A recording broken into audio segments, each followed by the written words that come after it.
Now, before I've just had that, after that interjection, we're now going to have Roger taking us back onto a far higher plane. Roger is, as Daniel says, probably Britain's top-flight intellectual and philosopher. When I asked him how I should describe him tonight, he wanted me to tell you that he's just written a definitive study of Wagner's Ring Cycle.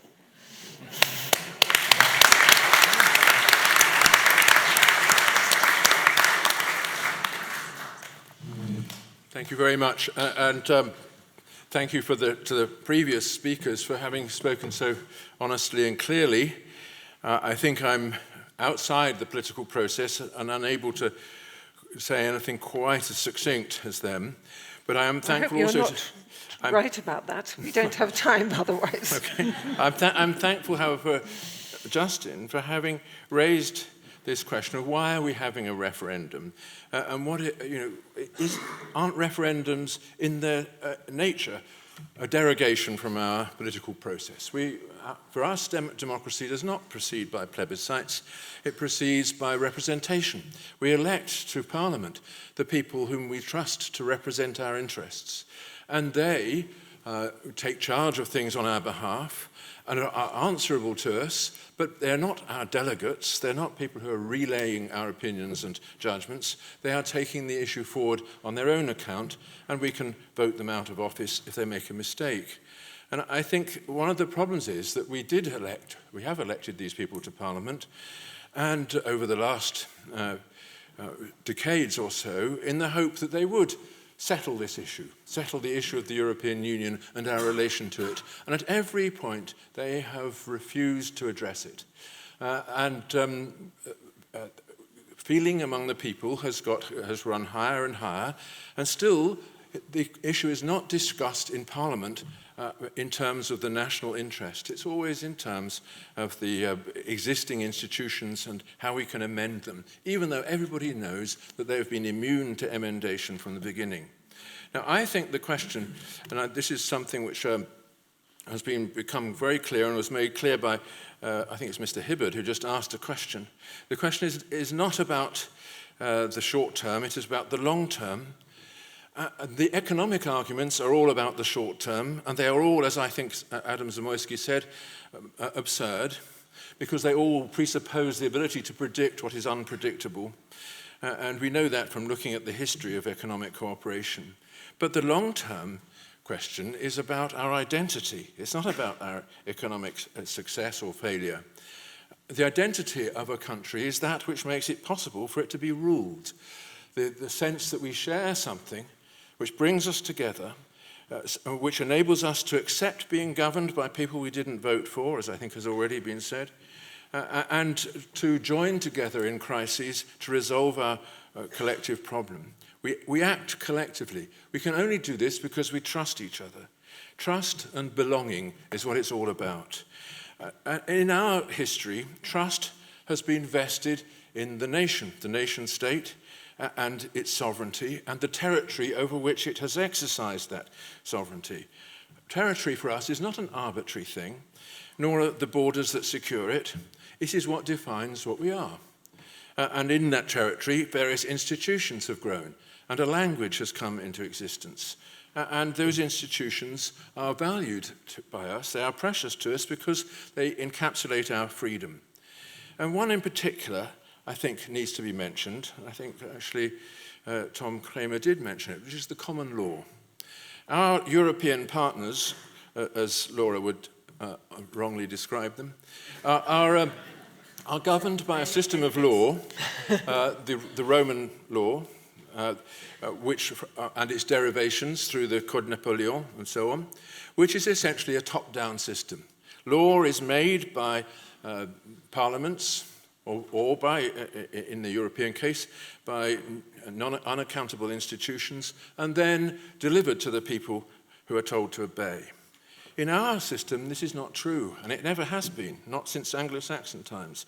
The fundamental legal structures of our country emerged from the courts, from judges resolving conflicts in the individual case, and in the course of doing so, encapsulating in our law both the adaptability of of judicial reasoning, and also the spontaneous sentiments of belonging of the people. So common law for us has always been a feature of the things that make us trust each other.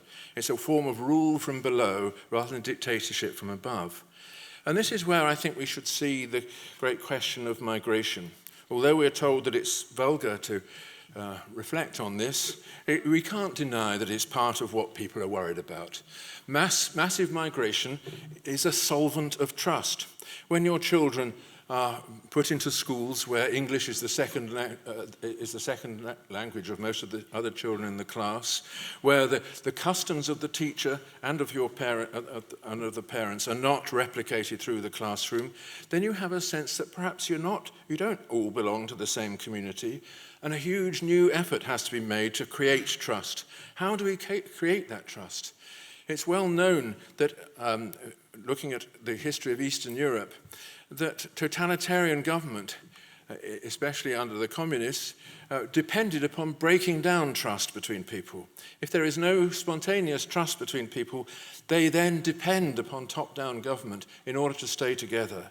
And that is, of course, what happened to Adam Zamoyski's country, or what should have been his country, of which he is a hereditary count, and therefore has some kind of duty towards it.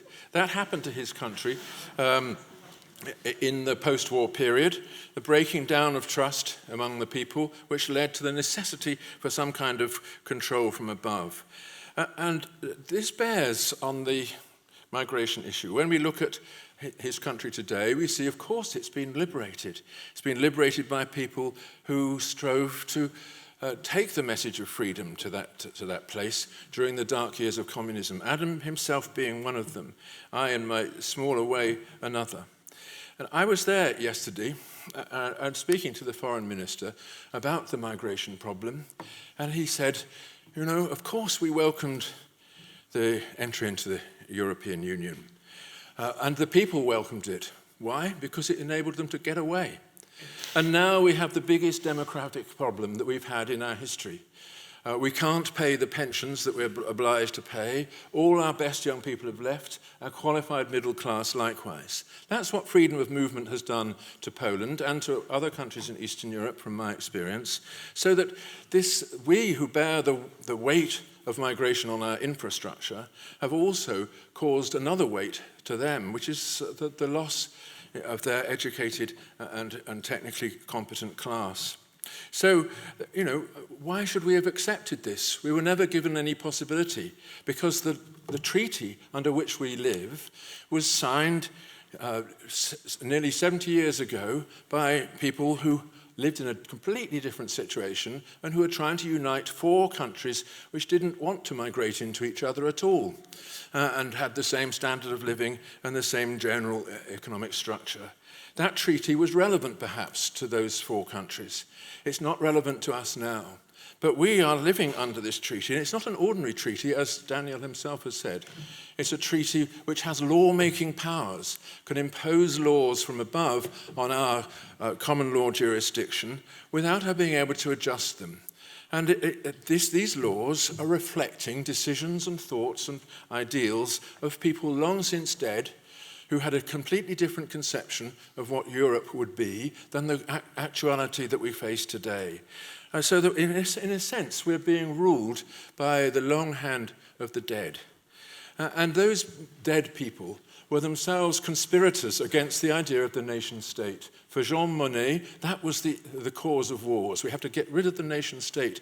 And the treaty was formulated in order to facilitate that. Yet we survived the last war because of our loyalty to the nation state. It's all we've got. It's the thing that enables us to belong together as a collective, as a we, despite our differences of religion, class, employment, ideals, and so on. So we have something that keeps us together, and I want to retain that thing. That's why I would say we should leave.